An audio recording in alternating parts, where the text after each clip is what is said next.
Let's talk about something most women feel but often ignore. When someone simply doesn't like you, even if they're polite about it, people tend to reveal their true feelings through their micro behaviors. And when you notice the signs that someone doesn't like you, your job isn't to fix it.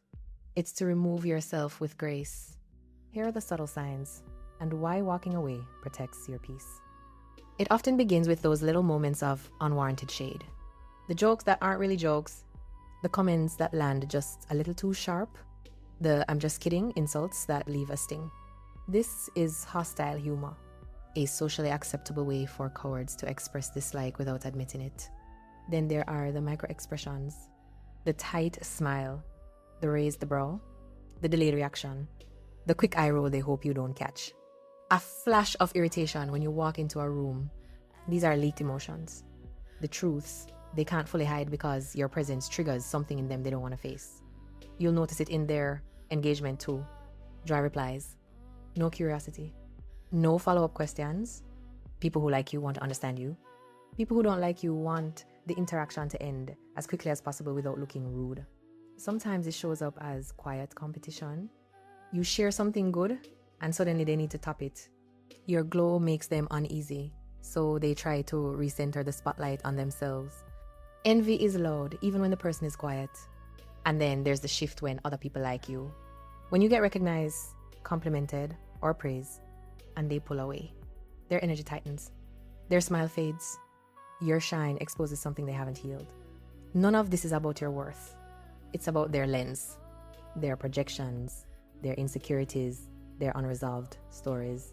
Once someone decides they don't like you, everything you do becomes too much, not enough, or the wrong thing. And that's why you need to remove yourself. Not dramatically, not with anger, not with explanations, but gracefully, quietly, with certainty. Because your energy was never meant for everyone. And the moment you try to force belonging, you disconnect from the places where you're actually meant to be.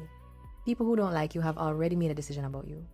Not based on your character, but based on their projections, their insecurities, or the role they expect you to play.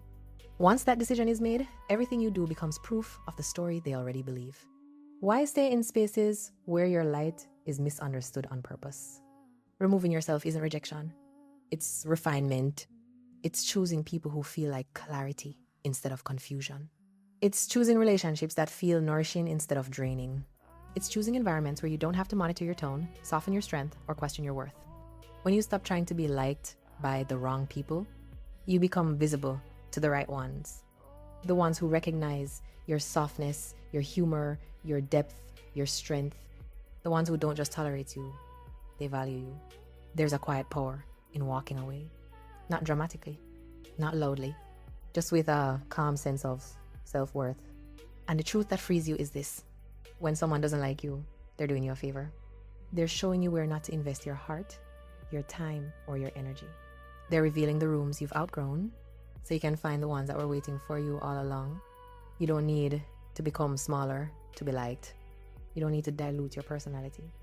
You don't need to negotiate your identity. You only need to choose peace over performing. So if someone doesn't like you, let them. Release them with grace. And walk toward the people who feel like alignment, softness, and ease. Protect your energy. Protect your spirit. Protect your becoming.